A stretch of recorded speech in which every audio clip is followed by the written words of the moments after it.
positions. 11, they should be treated as such. The Bears are back, baby! Hello and welcome back to episode 56 of i75Live. Before we get into talking about the Week 2 NFL games, we've got a lot to cover. This episode is sponsored by KUTT Bet, KUTT. KUTT Bet is a peer-to-peer social betting platform that allows users to wager directly with others using any public verified result in sports, entertainment, politics, and more. Don't forget, sign up today using code i75Live.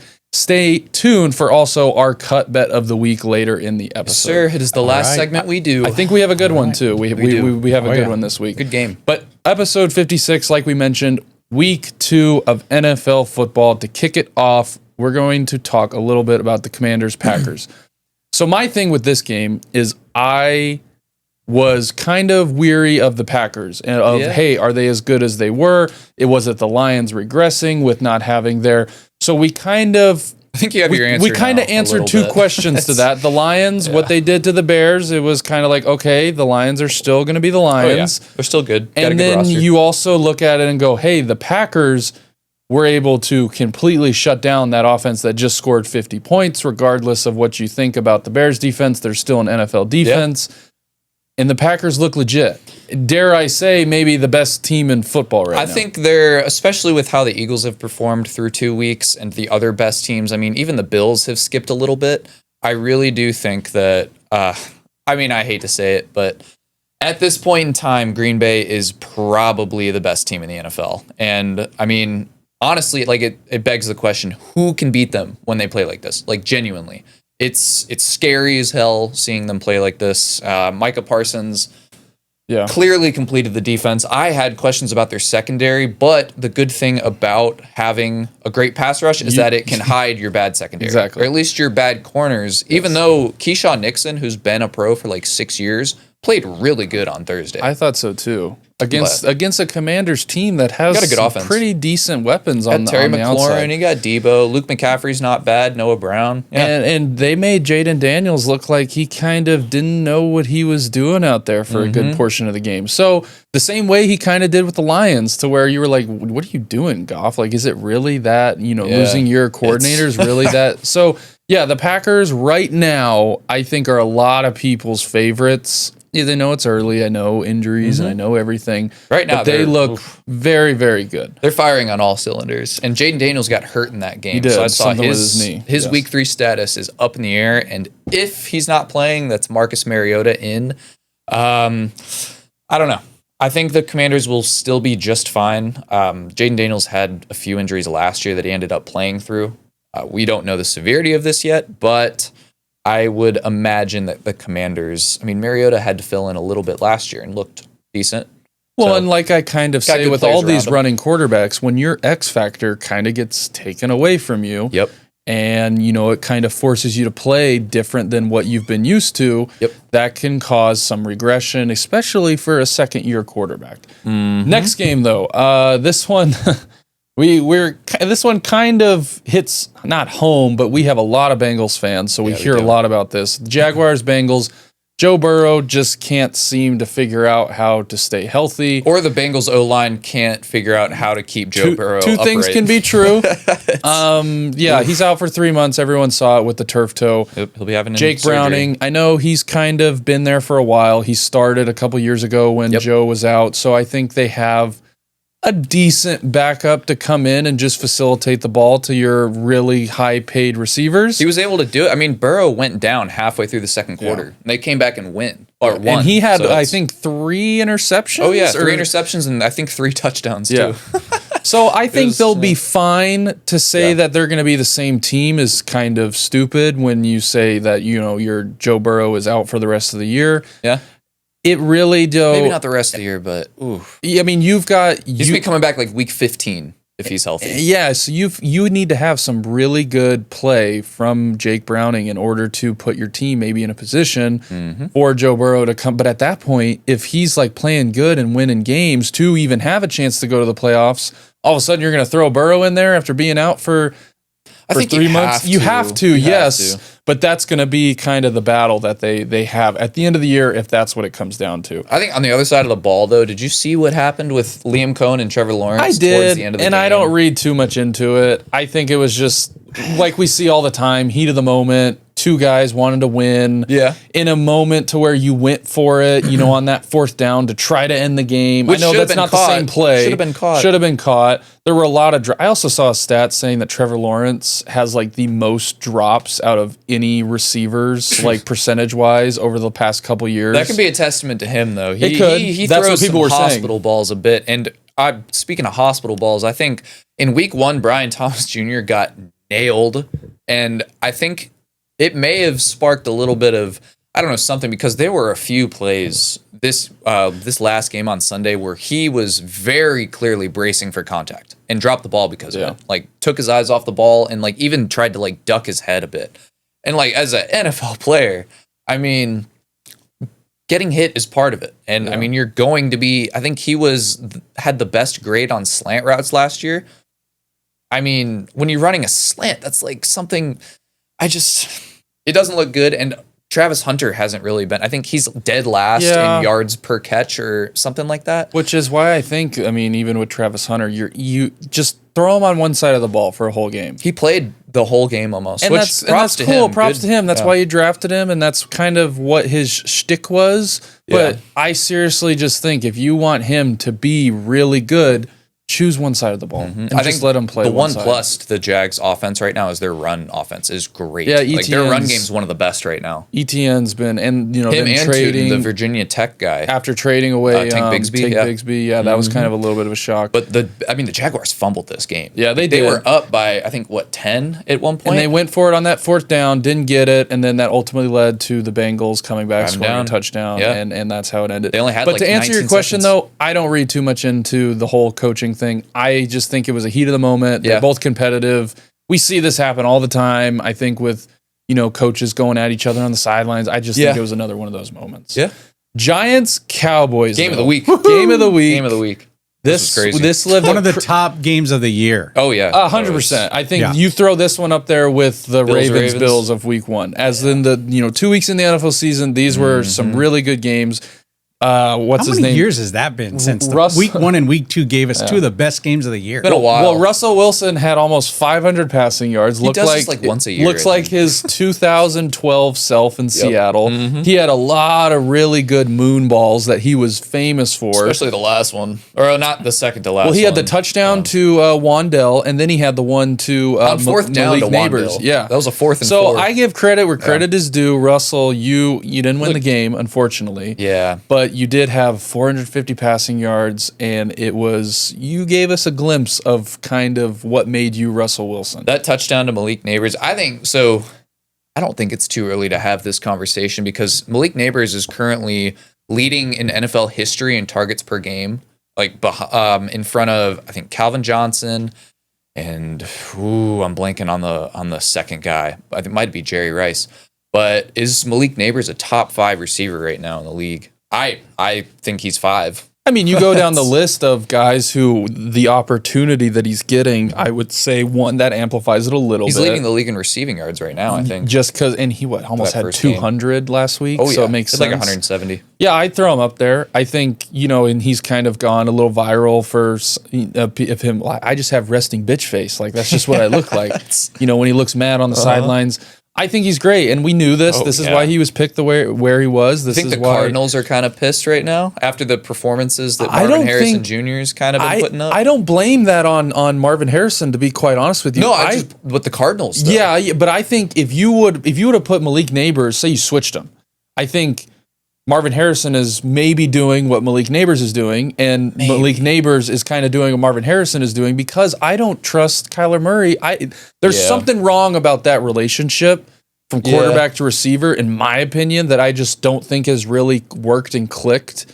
So that's what I think's going on there. But I don't knock you for saying that he's a top 5. I mean, I would, if you go down the list of receivers of Jamar, St. Brown. I mean, just the top guys that everyone, Justin Jefferson. Yeah. I mean, I think you have to throw him in there and go a 50-50 3 LSU guy. receivers in that conversation, by the way. That's ridiculous. Yeah, it Over is. the last 7 years. But on the other side of the ball, the Cowboys. I think, so I was a little bit low on the Cowboys to start the year, but they have been, at least on offense, they've been proving me wrong.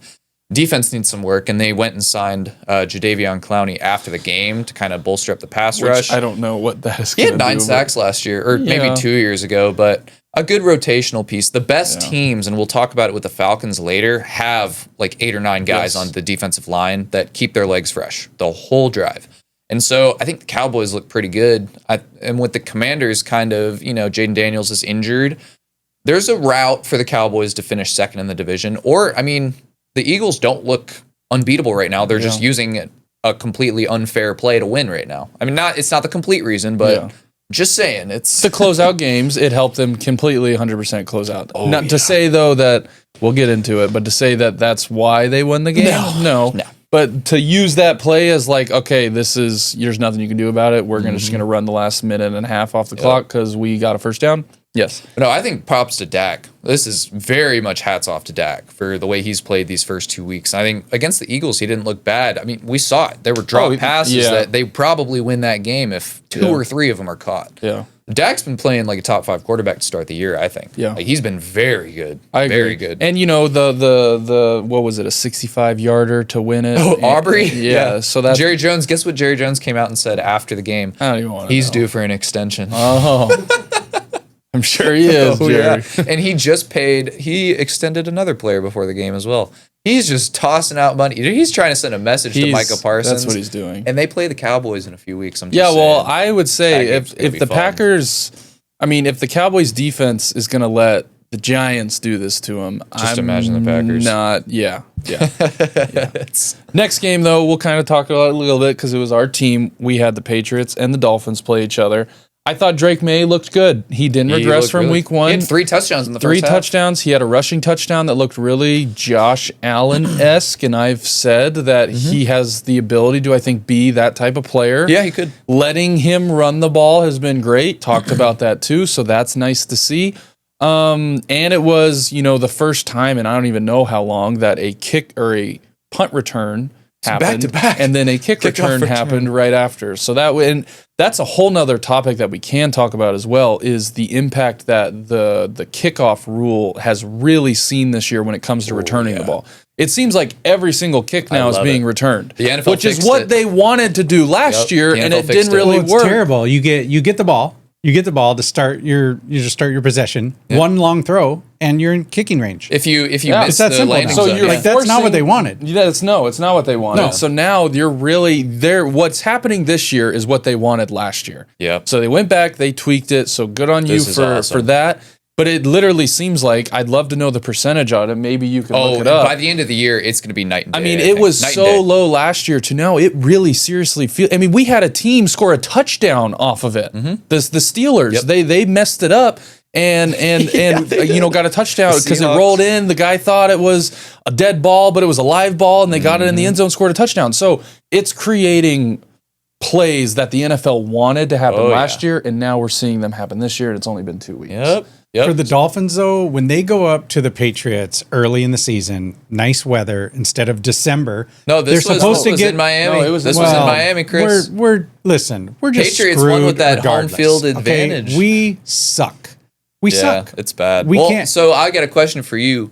How long until Miami trades Tyreek Hill? It's I time. think there's no reason to be paying him $30 million a year right now. we know Jansen always says free Tyreek. It's time time. to It's free time to Tyreek. free Like, Tyreek. get that guy out of Miami. I think, why It's aren't the Chiefs painful. trading for him right now? They don't I have don't the know. fucking money. I mean, They don't have the money to pay. you're gotta telling be. me Mahomes or one of their stars wouldn't take a pay cut to fit No, him did you in? not see what Chris Jones did in complaining? No, not He's Chris all Jones. about I'm saying himself. not him, but I'm saying one of the offensive guys. Travis Kelce, sandbag Kelce, who just dropped a touchdown to I'm beat the telling you. Eagles. Why don't you go to him and say, hey, you're making $17 million a year.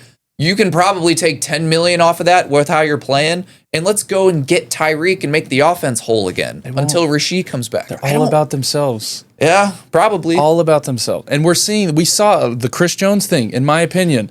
Chris Yeah. Jones, you're worried about stats more than winning the game. Congrats, buddy. Yeah. Like, I don't care. Jalen Hurts could have had 50 passing yards. You still lost. Yeah. That was so funny. You didn't even have 100 yards. Like, you still lost. I don't care. Yeah. And so Jalen Hurts saying what he said, like. So then where does Tyreek get traded then? The Steelers, the Chargers? Someone who's willing to take all that money. Because they're that, in order for the Dolphins to feel like. The Colts? No, the Colts have a cap lot. space. The Colts have a lot of receivers, though. I don't see the Colts doing that. Well, if we're going to get a first-round pick for him, we need to trade him to a shitty team so that first-round pick's like top get a 5. first round. You'll get maybe a third. You'll get maybe a third just because that team's going to have to hold his contract. So that's going to be the kicker to it. It's tough, though. And, I mean, Tua didn't look bad. No, I mean, he had some overthrows, but it just...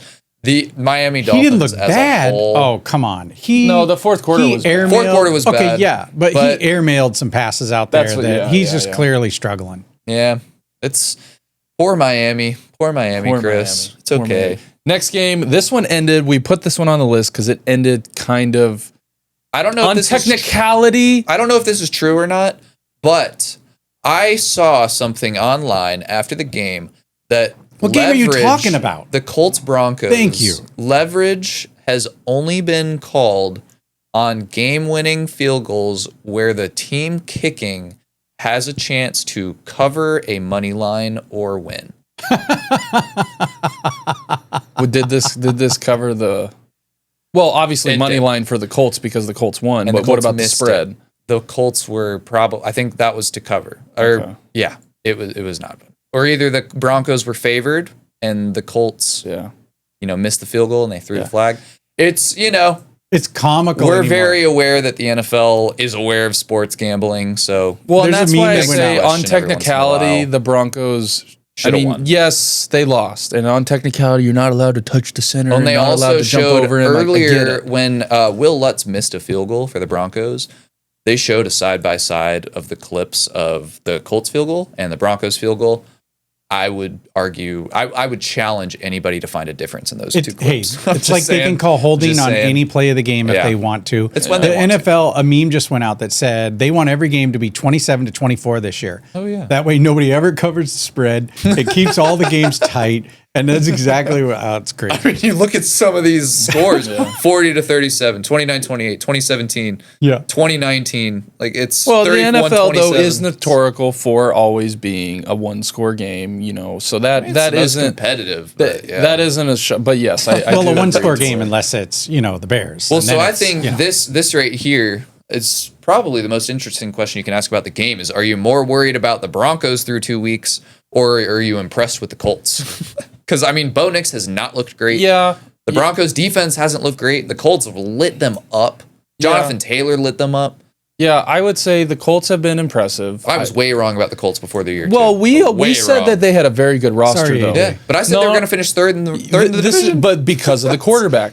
Because we had no idea. And we said, hey, if a quarterback can come in, not make mistakes, not turn over the ball, you have a great roster, especially in a division that is not good at all, wide open. So we have said that, and it was based entirely on what the quarterback position was going to look like. Mm-hmm. And through the first 2 weeks, they've done exactly what we said they should do to get wins with the roster they have. Give Daniel Jones a clean pocket and watch him cook. With the defense, with everything, and that's what we have seen. The Broncos, though, the Broncos defense does not look kind of how they looked last year. No, they don't. Bo Nix is a little bit kind of playing a little shaky, regressing a little. I would say their running backs, I think they should just rely a little more on running the ball, because they signed and they drafted you got Dobbins, you got Hardy. You drafted, they have 3 running backs. It's further proving, though, that when you move a quarterback sometimes that has struggled with a team or in a system to a new system. I mean, look what happened to the 49er game to last year. Mac Jones. Get your Mac Jones jersey out. But how many touchdowns did he throw for? Well, sometimes a guy just needs a change of scenery. Yeah, that's true. Well, we'll talk about it too. Baker Mayfield. Yep. I mean, with the Cleveland Browns. Could you imagine being the Browns? Panthers had him as a practice squad edge rusher on their team. The ownership trading him. What were they thinking? Well, you're just... That's the Browns and the Panthers for you. Yeah. Recency bias is what they were thinking. They never want to look in the mirror. Losing organizations are very real It's always someone thing. else's fault. But there again, maybe he doesn't do that, in Cleveland. Yes. No, so, and I agree with you. System. I agree. And that's the organizational structure of how you go about things, coaches, players, everything. And Baker to Tampa is just the perfect. And most quarterbacks, though, I would also say don't get the opportunity to kind of do what Baker did. Nope. They go to one team. Sean McVay, let's not forget that, I mean, Baker probably wouldn't have gotten another chance if Sean McVay hadn't signed him. Yes. And he had to be an emergency starting quarterback on a Thursday night game. And then went and won that game. Yeah, with a minute left. Yes. And so that, I mean, it just shows organization, play calling matters. It's, But to my point, though, a lot of players like Baker don't, like Caleb Williams, for instance, say this year doesn't go good for him. Oh, I don't think he gets another chance. I don't think he gets another chance. No. And to me, that's a little like harsh, but I see the reality of it, of where we are in the NFL. So Baker got a little lucky to just have kind of another opportunity land in his lap. Yes, he took advantage of it. Oh, absolutely. Yes, he made his own luck with it. Yep. But not many guys get those opportunities to do that. All about timing. Next one, though. This one, again, very, very hot topic in the world of... Oh, wait a minute. Can we just have a hell yeah? The Chiefs are 0-2. Yeah, well, they played before Rashee Rice comes back. I think their next 4 games, they play... I don't know the order, but I know they play the Ravens, they play the Lions, and then the Jaguars, and then I can't remember the other team. I'll look it up. But this game sucked. It wasn't fun to watch either. Offense it was very boring on both sides. There was just so many misplays, so many big misplays. Yep. Sandbag Kelsey returns Kelsey, second iteration. Kelsey of like screaming on the sidelines of like, I'm sick and tired of this shit. Like, what are you sick and tired of, my friend? You should have retired. This is... I mean, the pressure that you had to come back with the whole Taylor Swift thing with, I have to come on to a revenge of... You did it to yourself, and you just look terrible out there. And I have a feeling it's going to tarnish a little bit of your legacy because naturally everyone will have recency bias and everyone will remember these past 2 years of you doing what you did. Yep. And it's unfortunate because I do think you will go down as one of the greatest to ever do it. But like I just said, this is ruining your legacy a little bit to the complaining, to the hitting Andy Reid last year on the sideline of the Super Bowl, to always 2 years ago. That was 2 years ago. Always having something to say, like, I'm sick and tired of this shit, but it's like, I'm sick and tired of you not running a route full speed. Hey, I'm sick and tired of the ball hitting your hands for a go-ahead touchdown, and then it gets intercepted because of you, and you throw your hands up like it's Mahomes' fault. Happened? Like, so to me, it's just always excuses after excuses, someone else's fault, and it's just even the thing at the end of the game where Taylor Swift walking out of the stadium and they had to pull a little screen, so that's just like, cry me a fucking river. Cry me a river.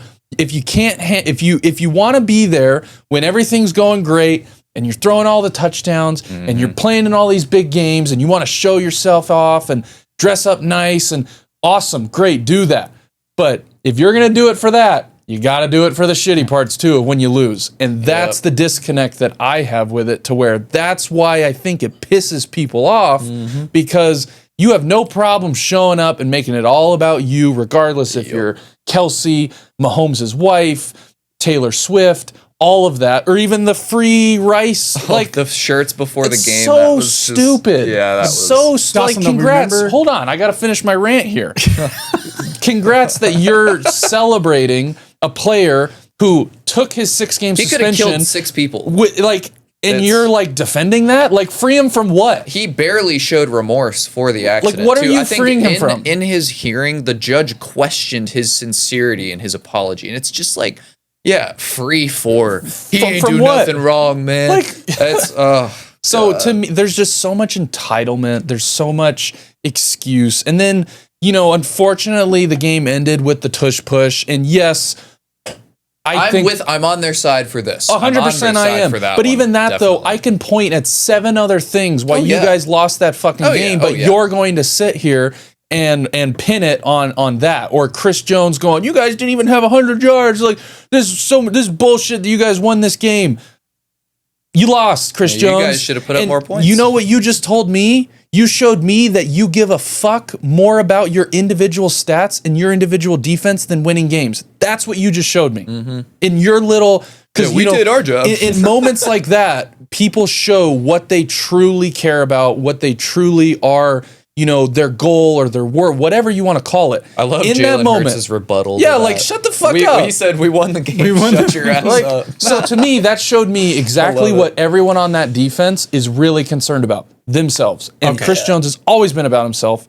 And yes, that is not the reason they lost the game, but the tush push... They should have banned it. They should have banned it back in March. And we got called. We got called from all the Eagles fans that wanted, obviously. It's not a football play. It's time. It's not time a football to get rid play. of it. It's impossible to officiate. The guards line up so there is a rule. The guards cannot, the neutral zone is the entire length of the football, front to back.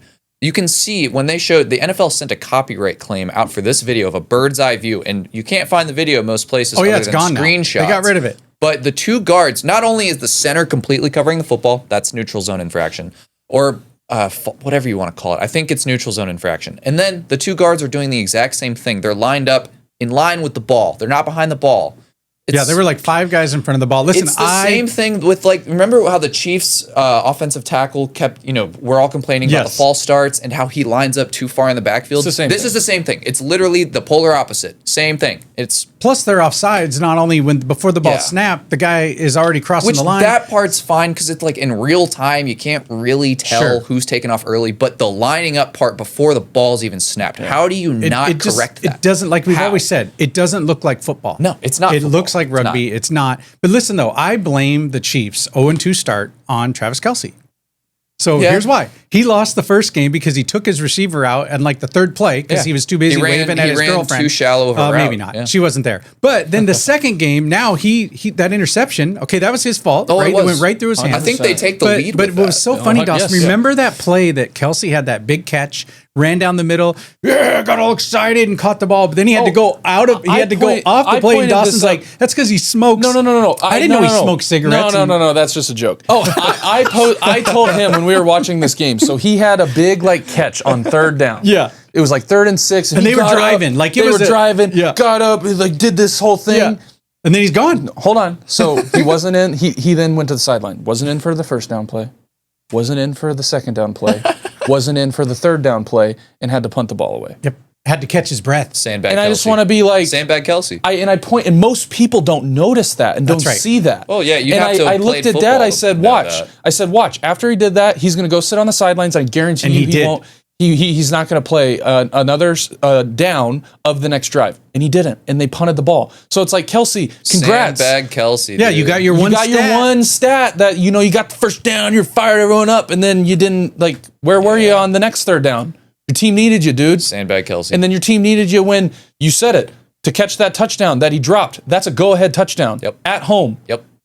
And a good team took advantage of that turnover and won the game. Chiefs are 0-2 in one-score games to start the year, by the way. Yeah. They're already... Not to mention, like we said, they were 18-0 in those one-score games, and we said at some point the coin was going to flip on the other side, and it has 2 games in a row. Coin has flipped, but what's also crazy, though, is the fact that Hurts hasn't thrown a touchdown all year. Yeah. But again, he will, though. I don't care. Yeah. I seriously don't care. You're winning games. Oh, yeah. Do it. It's the best quarterbacks, the best teams win, and they find a way to win. When you have 4 they downs, never win the same way. They take advantage of the other team's mistakes, and they win games. And that's what the Eagles did against the Chiefs. That's what the Chiefs have been notorious for doing for the last 3 or 4 years. Yes. Well, so all these, what were they, 18-1 or some crazy number on coin flip games? They were 18-0. And now they've lost 2 of those coin flip games. Yeah. It's stats always catch up to you. They do. But so I mean, not to touch too far on this, I just want to ask about the Falcons and Vikings game. JJ not playing too good, apparently injured, but there's speculation that apparently Minnesota could kind of be hiding JJ McCarthy behind his injury. I don't know how much you read into it. I think it's too early for that. I think so too. He's played 2 good defenses to start the year, I would say. The Bears were healthy in week 1, healthier, I guess. But the Vikings, I don't know. I think Carson Wentz is starting next week. They still have a great roster. This week. I mean, they're still... it's this week.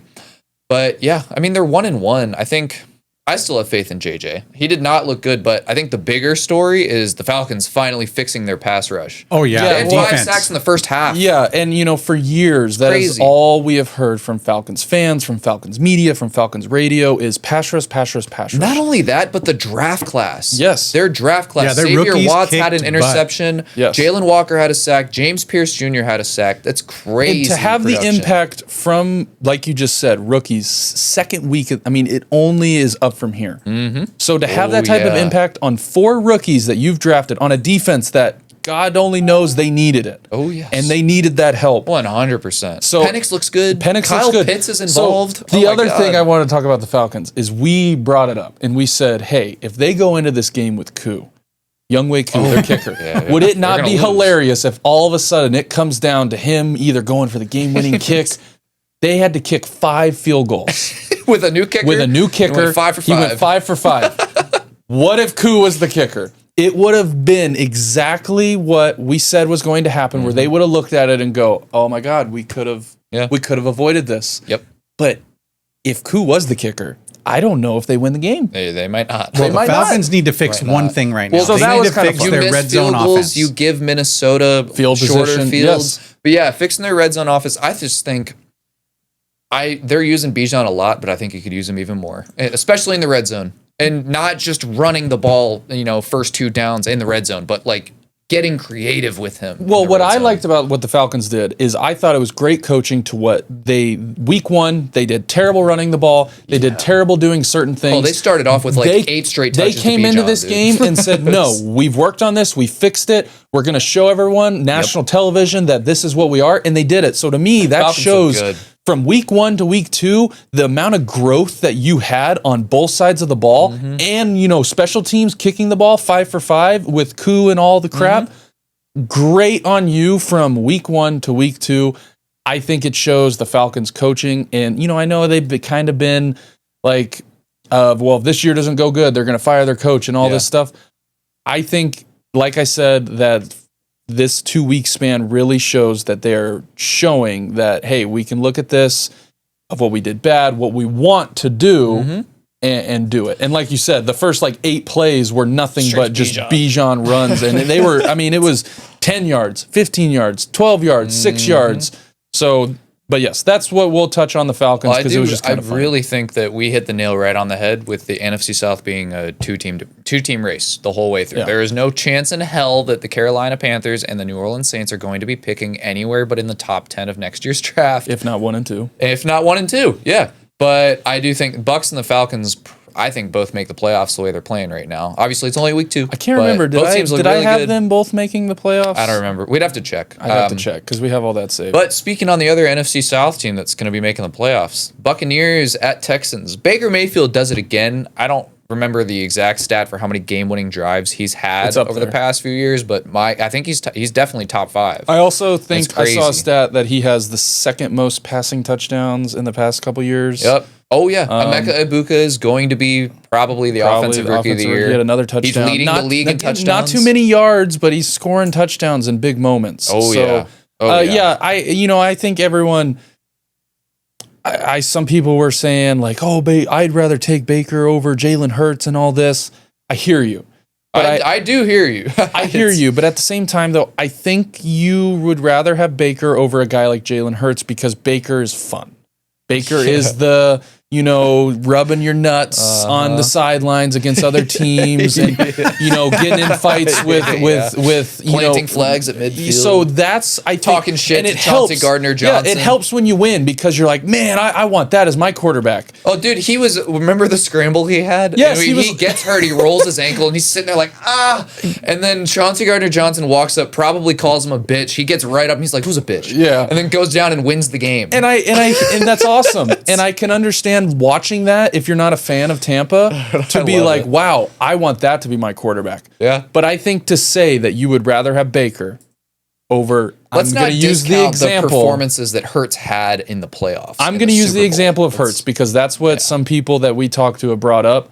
You're delusional if you're taking Baker Mayfield over Jalen Hurts, I think. Mm-hmm. You can say that he's good and you can say all the stats. I'm not arguing that. Super Bowl MVP, dude. Super Bowl MVP, Super Bowl champion. You're stupid destroyed. And I think the only reason you even have that is because Jalen Hurts is at press game, we just win. Very stone cold. Yeah. Doesn't say much. Well, he's the epitome of doing whatever it takes to win, in my opinion. I agree. Like, he doesn't give a shit what he has to do to win. He will rush for 15 times if he has to. He'll throw the ball 30 times if he has to. He's done that. Yes. And so he doesn't have 300-yard passing games, but he's not the flashy, look at me, go getter, the way Baker is.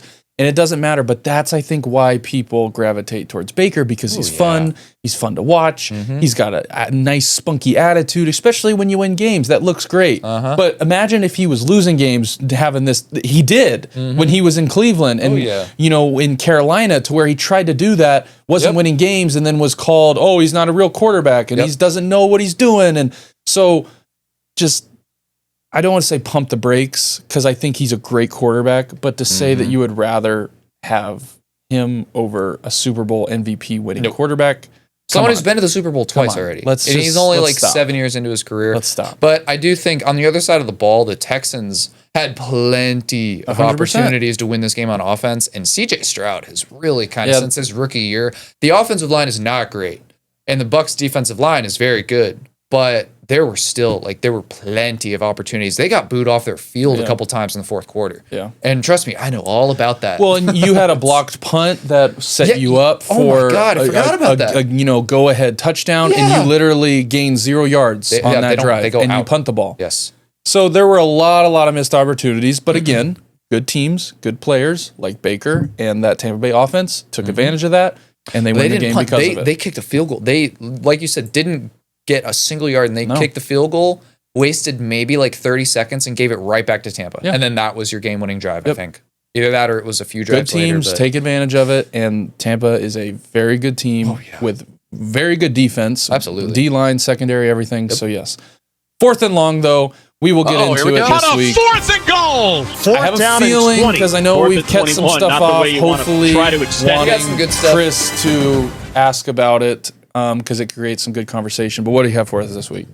Dolphins are back, baby. Dolphins are back. No, just kidding. So bring the logo back. Okay. Bring the helmet on the Dolphin. Listen, I know we have a lot of listeners. We have a lot of people that follow us up in Cincinnati. They got to be bummed out about Joe Burrow right now. Out for 3 months. I mean, I'm bummed. I mean, this guy, he's becoming awesome. Andrew Luck? Andrew Luck, yeah. So he's been sacked. Should the Bengals look to bring in a different quarterback other than they brought in the Packers' Sean Clifford, they brought in veteran Mike White to their practice squad? What about Cousins? What about Jameis Winston? How about Jameis? Could you imagine Jameis going back saying, is going to have 200 yards Chase is going to be open. Just throw the ball. 200 yards a game. So what should they do? Should they go out and maybe try to get because 3 months is a long time. So when it first happened, I said Kirk Cousins. I just think there's the Falcons would have to eat the contract because the Bengals don't have cap space. To pick Kirk at all. And then the more I thought about it, I just thought what you said, where that's not going to happen. But my first reaction was Kirk Cousins.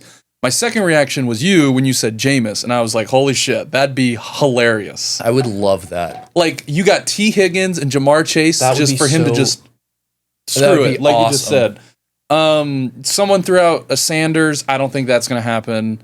The Browns are too dysfunctional of an organization to even think about trading one of their two rookie quarterbacks. It's a good.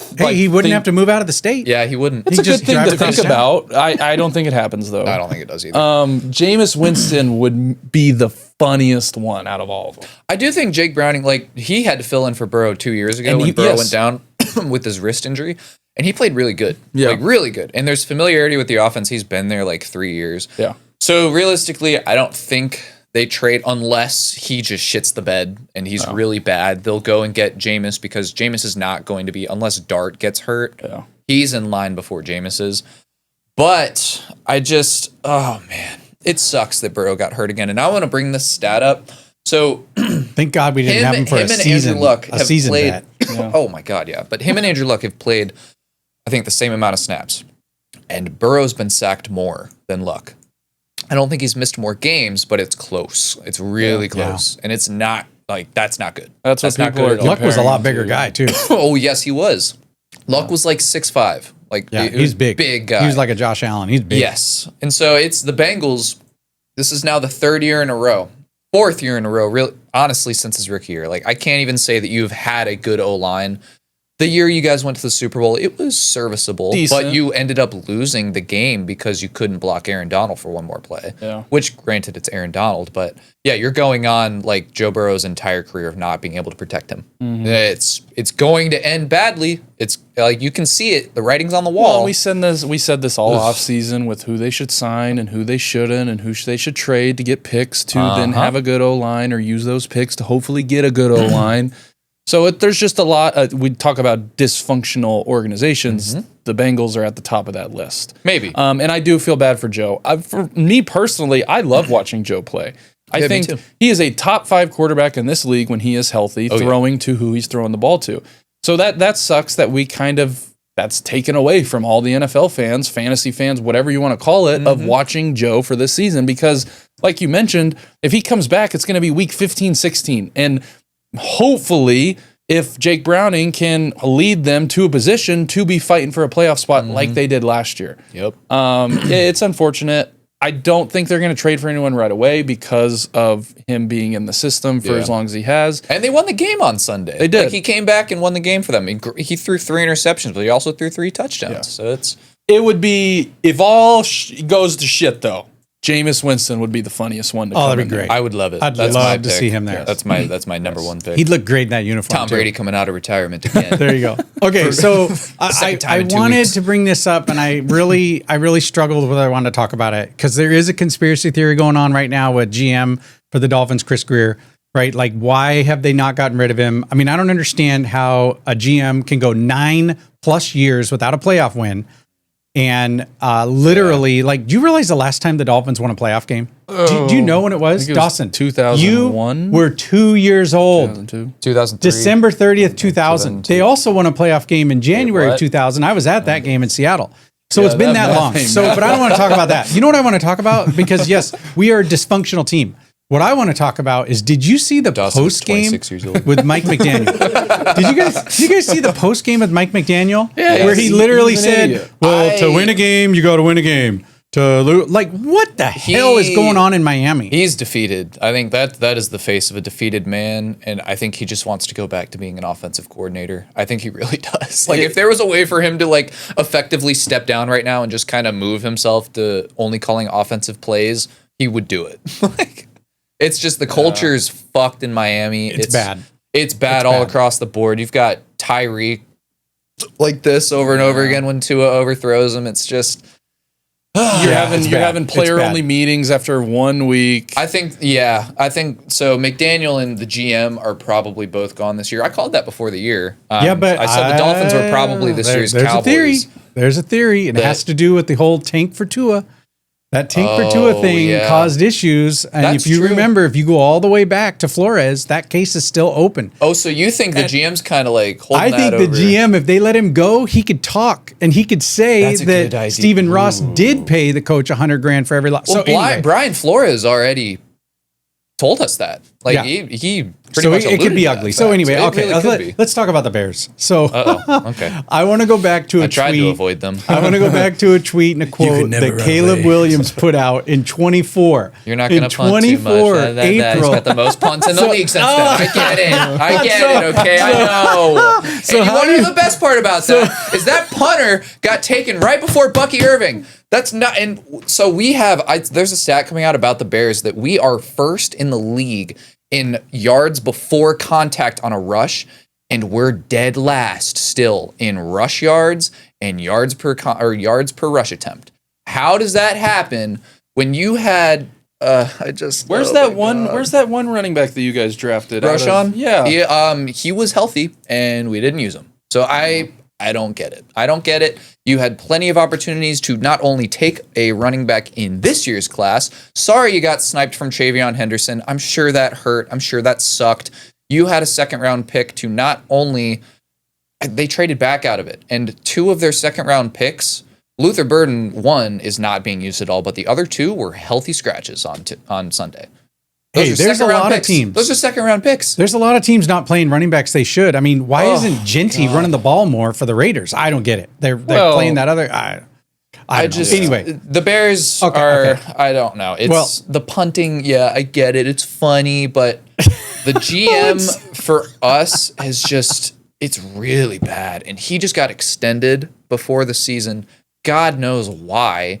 He's 3-17 in the NFC North after saying in his opening press conference that he was going to take the North and never give it back. You've barely gotten a piece of the pie. Like, barely. Don't they have like the worst? They're like 3-17. 3-17 against the NFC North. Okay. Yeah. So sorry to get on you about your Bears. So here's another one. Speaking of the Raiders, this is interesting. So let's just go back a couple of years. So Chip Kelly, when he was the OC for Ohio State, remember they lost to Michigan. Okay, they lost to Martindale's defense. Now, Martindale, if you go back, you'd have to know that Jesse Minter was really the OG to the system that Martindale ran. Yeah. So now you have Jesse Minter. He's with Harbaugh, right? He's the DC. Oh, wow. Chip Kelly loses to them again now, 20-9. Is Chip Kelly washed up? No, I think the Raiders off. I think that game, I don't know if you watched, because that game started at 10 o'clock. I can guarantee that you were like probably 3 hours into your sleep already. Yeah. But Geno Smith played terribly, like terrible. There were plays to be made on offense. And yeah, Janty's not playing great. They're missing 2 starting O linemen going into that game. But I think, Geno was the reason they lost that game. Like they could not do anything on offense. Oh my God. Like, maybe the reason they lost, really bad. Maybe the reason they lost was because Tom Brady didn't call the week before. I want to talk about that. I mean, what's going on with Chip Kelly, Tom Brady, Fox? Like, there's some real stuff getting thrown around right now. There is. Dawson, as the Patriots fan, I think has the best. Yeah, Dawson, let's hear it. How do you feel about this? I love Tom. I love hearing him call games. I always will. But you can't do both. No. You got to pick. That's a conflict of interest. You either call games with Fox, and that's what you're doing, and you sell your stock or you sell your share, whatever the hell it is, with 5%. The Raiders, and you just, or you say, Fox, thank you, I don't want to do it anymore. I'm going to fully go into the ownership role at the Raiders or wherever team I want to go, and that's what I'm going to do. It's a conflict of it just really is. You can't be doing both. And who, like, what quarterback was going to be on the team, and who they're drafting. The NFL deleted a tweet like a week ago saying that Tom Brady sits in meetings with Chip Kelly developing the game plan for every offense. And then deleted all those tweets. Yes, and then deleted it. So I want to bring this up that the Bears play the Cowboys this week. Tom Brady's on the call for that game. And, as being an announcer, he gets an inside the scene, behind the scenes look to each team. Granted, each team decides how much information they want to give him, but he still gets that, he gets to watch the entire game. He gets to listen in. They tell him what players to watch, maybe. What players to watch. Guess who the Bears play next week? The Raiders. Yeah, it's just it doesn't. And that's it's 2 or 3 right. times it's a bad luck. This year too. You need to make a decision. It's not right. No. And I like I told you though, this is the first time anything like this has ever happened. So I understand why it's like. But they had it. Like, they had guidelines for it, and then they removed them. Yeah, like they had it set in place, and they were like, "It's actually not as worrisome as we thought." But now, I mean, you've got to imagine if the Raiders were like a top team. Yeah, you've got to pick one or the other. You can't be doing both. No. And this is coming from me, to where I mean, you just it just doesn't. To me, it doesn't seem ethically right either. No, like just in the scheme of football and leading up and the practice and everything. You got to pick one or the other. Definitely. Okay. So one more thing. This is kind of interesting.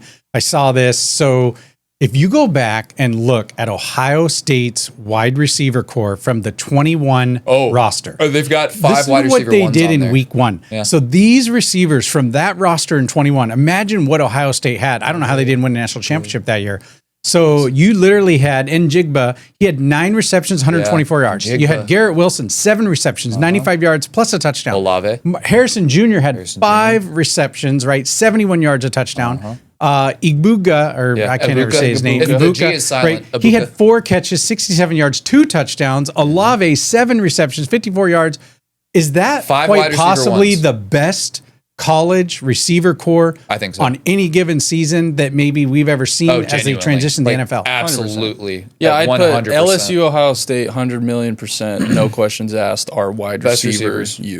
There is nowhere else where you would want to draft a wide receiver than Ohio State or LSU. So LSU, I think they've got the more flashy receivers. It's no question that I think you could argue all top 3 receivers in the league right now are from LSU: Jefferson, Jamar Chase, and Neighbors. Yeah. But I think production-wise, I think Ohio State receivers is ridiculous. Yeah. Like, I think Njigba's starting off an amazing year. I think he's second in the league in receiving yards. Yeah, Olave is, still trying to find a quarterback. Egbuka has 3 touchdowns already. Yeah.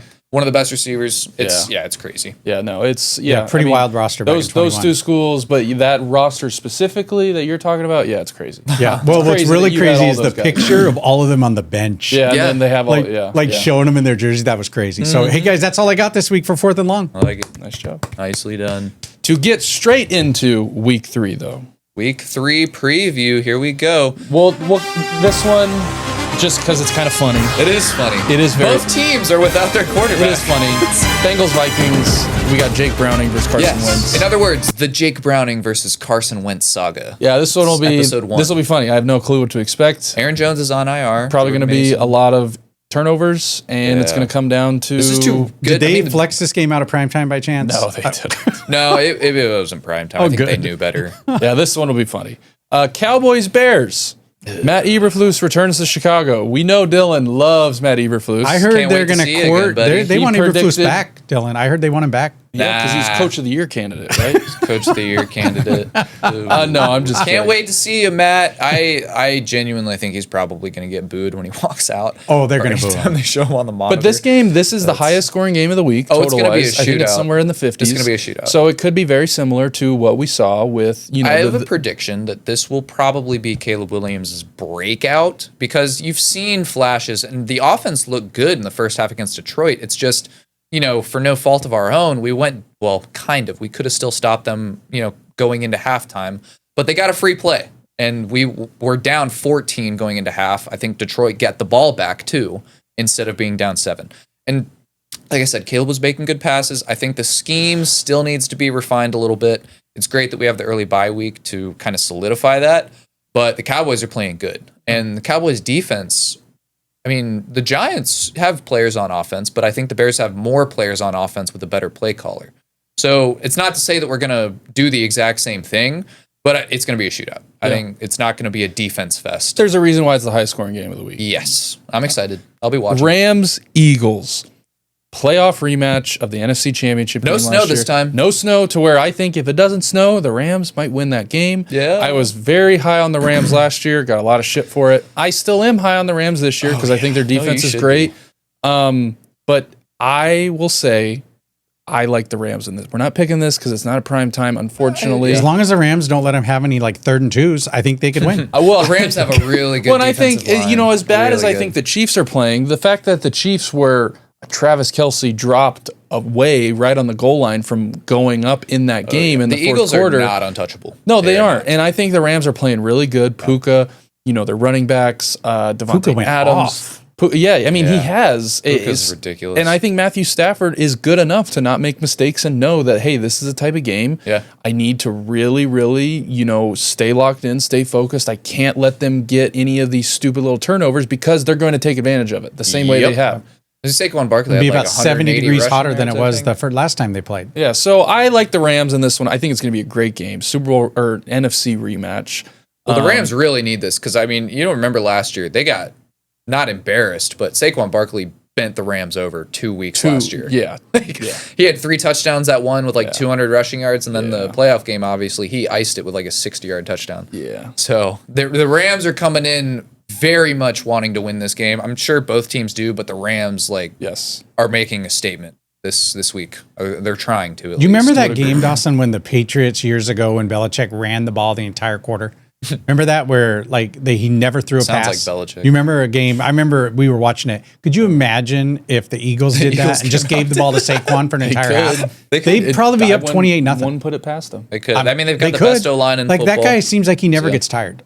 Oh, no, he's a freak of nature. Next My one, favorite player. big division game, just for the sheer fact of, we really don't know what the Broncos are looking like. And we know what the Chargers look like. Very good. They do. The Broncos-Chargers. This goes a long way to, I think, the playoffs, especially with the Chiefs still in that division. I personally like the Chargers. I think that, what's funny about the Chargers, too, is everyone wanted to label them this run-first team. And then when they played the Raiders, I think their first 10 plays they didn't were nothing but pass plays. No. So it's kind of, and this is typical John Harbaugh of always being able to change your identity based on... You win any way you can get it. Yes. And the Chargers have been able to do that. Yeah. I know it's early, first 2 weeks. Keep your quarterback healthy. You've invested in the O-line. You've invested in running backs. You've invested in receivers. I think you have a okay enough defense to give you a chance. I know Khalil Mack is out for a couple weeks. He dislocated his elbow, I like the Chargers, though. I really do, especially them already beating the Chiefs one time this year. That's going to help them later down the line. But the Broncos, though, a lot of people, and I'd say we were too, we were saying if any team is going to challenge the Chiefs this year, it's going to be the Broncos. So I think this is the first real test for them, division rival, to really solidify, hey, those first 2 games, we were working it out. Still have a second-year quarterback, whatever, but look what we can do. So this one, I do have circled to paying attention for both of these teams to see if the Chiefs or if the Chargers are real or if the Broncos are kind of going through their slump. Absolutely. Dylan, did Dawson ever tell you that he met Harbaugh? Really? He got to meet him during recruiting back in high school. Mr. Jim? I shook his hand. Shook his hand right on the field, and then made a couple of really good plays right in front of him, too. I shook his hand. Was he at he came for us? No, it was a camp up at Mercer. Oh. He was at Mercer. Okay, cool. I totally did. I shook his hand. He had a Michigan stuff on and everything. Mr. Jim Harbaugh. Yeah, so. What a guy. He's a cool dude. Oh, he's a great seems like guy. A character. He did talk to me for a little, like it could have been really easy for him to but he engaged in a little conversation and but yes. Next one, Chiefs, Giants. I feel like, this game's going to suck. This game might suck. I think or it could be really good and the Giants can do what they did. No. I don't think it will. The Chiefs are pissed from last week. They've kind of... They're going to take it out on New York. That's Russell Wilson's magic genie. That was his one wish that he's going to play good. Neighbors is going to go back to his resting bitch face. Yep. It's in New York though, so you never know. Away game. I don't see the Chiefs... The Giants' D-line is I can't see the Chiefs going 0-3. I don't see the Chiefs going 0-3. No, especially with them having to play, the Ravens and the Lions and the Jaguars after this. They got to get this one. The Jaguars. Because they could be like 0-5 if they didn't. Well, they're going to miss the playoffs, I think, if they lose any more games other than one against the Ravens or Lions. Again, before they get Rice back. They're already kind of, starting off 0-2 is never good. They're flirting with it, yeah. They are flirting with it. It's weird thinking that you could, in 5 weeks, have a conversation where it's okay, the Chiefs aren't in the playoff picture. Yeah. It could happen, though. That's an aging roster. That is not a young team. Yeah. They've had their prime. Jake, how bummed out was your buddy that was at that Chiefs game? Was he pretty bummed that he's a Chiefs fan? Oh, yeah, man. Cade sent me a video of Tom Brady and Gronk throwing to each other over their broadcast booth. And I responded to him and I said, "Oh, what it is to have the real GOAT play in your stadium." Next one, though, we are picking this one, though, so we might as well pick it. Chiefs, Giants. Chiefs. I'm going with the Chiefs. I don't see them going 0-3. They're going to take it out on the Giants. Yeah, They're very upset. I think so, too. Next one, Lions, Ravens, Monday Night Football. This one also has a very high game total. I looked. It's somewhere in the 50s, close to the Bears and Dallas. Mm-hmm. I'm going to go with the Ravens at home. I think the Ravens' defense is very similar to the Packers, to what the Packers were able to do against the Lions' defensive-wise. Yeah. So I think it won't be as high scoring as we kind of saw them score 50 points, on your team last week. Ravens have a good defense. Ravens have a good defense. They have a good secondary, healthy defense, and Lamar's going to be Lamar. I know Hutchinson had a better game. It was kind of, to be expected, him kind of getting back up to speed with the injury he had. So I don't think it's going to be some crazy outscoring game. Now, yes, it could, just because both these offenses do have the potential to do that. Oh, yeah. I don't think the Ravens defense is going to let it get to that, though, kind of the way the Bears did. I'm going to go with the Ravens at home, though, on Monday night. I'm picking the Ravens, too. I think the Ravens, still one of the best rosters in football. If not the best. And, they put up 41 last week. They put up, how many was it against the Bills? 38? 30, somewhere in there. Yeah. So it's, they're clear. They know how to score points. And the Lions looked great last week. Don't get me wrong. But the Ravens probably squeak away with this one. I think it's a close game. Yeah. It may end up being a touchdown game. Maybe 10 points. But it's going to be one of the better ones all week. So give me the Ravens. Next one. This one's as you gotta let me pick watching this one. it will be tomorrow night. But as you guys are watching, it will be that night. It'll be tonight. Dolphins, Bills. Okay. This one's really. Let me call it. Let me tell you what's going to happen to the Dolphins. So, you know how when a republic is basically in distress, you know what they do? They hang the flag upside down. That's what's going to happen after this game. Unfortunately, there's no way we get. Are you kidding me? Josh Allen plays with a broken nose. Yeah. Like, we don't win this game. If Tua broke his nose, he'll never play football again. So, Josh Allen, he could probably break his leg and he'd still finish the game. So I'm sorry, Miami, you're going 0-3. Yeah. And one step closer to trading. Do you think McDaniels gets fired after this? Like, what do you think is the post-game press conference after this game when they lose by 50? Did you see the fake? I don't know if it was real. The owner put out a thing that basically said, don't worry, Dolphin fans. We have F1 coming to town. We have like World Cup soccer coming to town. There's other things to look forward to, what are they doing? Oh, Miami's good. At least we have Messi. Yeah, at least we got the Hurricanes, right? Yeah. But I got the Bills in this one. This one's pretty easy. Yeah, there's really not much. It's not a very hard week in general. No, being honest. The college games though this week, the 17th ranked Texas Tech takes on Utah for the big noon kickoff game. I watch college football. I know there's way more games than you can really watch when it comes to the NFL. So I seriously haven't done a lot on Texas Tech or Utah. I will say the Texas Tech quarterback has almost 1,000 yards. He's got like 11 touchdowns and 1 interception on the year. Utah has a good defense, though. Utah does have a good defense, but maybe he'll stay true to what I've always done. I'm going to go with Texas Tech in this one purely based on their quarterback play. I think he's playing good, got a lot of yards, a lot of touchdowns, not a lot of mistakes.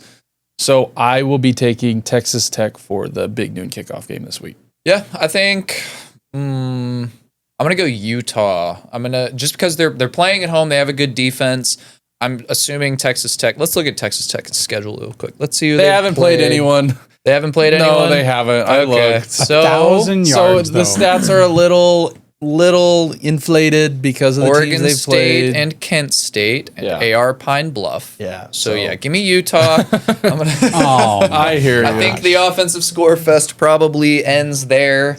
You may have a good game, but I do think Utah is a more complete team. And they're higher up in the Big 12. I think you need to put that as one of your cut bets, Dylan, because I just think no way Utah wins that game. Next one, the college game day, Florida at Miami. Just mentioned Miami. Man, Hurricanes, baby. Lagway's just this is going to be in our stadium. Well, they steal all the wins. You said what you said. Dude, Lagway was like, watch this shit. You couldn't be more wrong. Yeah. Throwing 5 interceptions, and they were bad though. It's not like they were tipped passes or they were on him. Yes, and I watched that whole game. It was not good. Miami though, Carson Beck looks like a brand new quarterback from when he was at Georgia. He's got receivers to throw the ball to. I think they've got something cooking down there, especially in a very weak conference right now. Yeah, the ACC. The ACC. I know Georgia Tech just beat Clemson, and that was a big thing. But even such frauds, man, every year. I agree, but Miami. I'm going to take Miami in this one. Florida's just there's just nothing.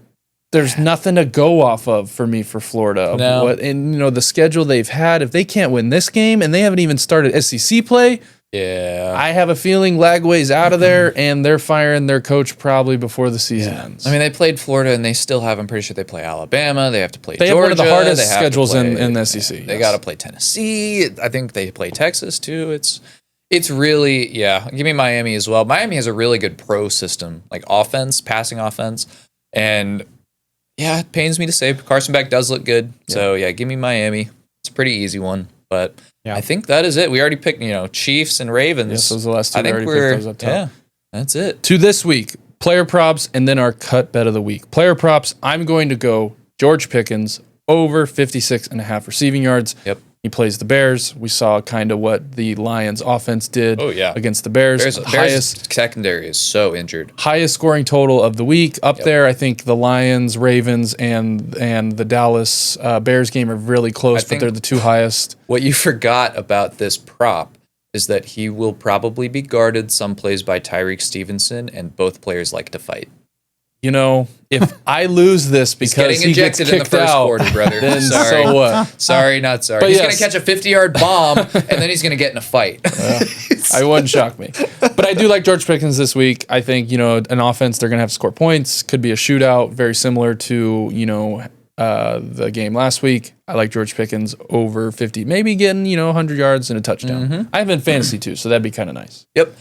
So mine goes off of the fact that Derrick Henry had a really bad week last week. They didn't really necessarily need him to put up 41 on the Browns, but they're playing the Lions on Monday Night Football this week. Give me Derrick Henry rush or receiving touchdown. I think he gets at least one. He's due after what happened last week. To a game again that could have a lot of points scored. Yes. You'd have to assume that one of their best players gets in the end zone at least once. Definitely. But yeah. To go on to our KUTT Bet of the week. Remember, KUTT Bet is a peer-to-peer social betting platform that allows its users to wager directly against others publicly or against your friends. They make a stop talking and start competing against your friends and others and other users to prove who really knows what they're talking about in the sports world. Put your money where your mouth is. Put your money where your mouth is. In other words, put your money where your mouth is. So our KUTT Bet of the week this week, me and Dylan talked about it. We are going to take the Rams money line versus the Eagles. They are plus 178, which means if you bet $100, you win 178 back.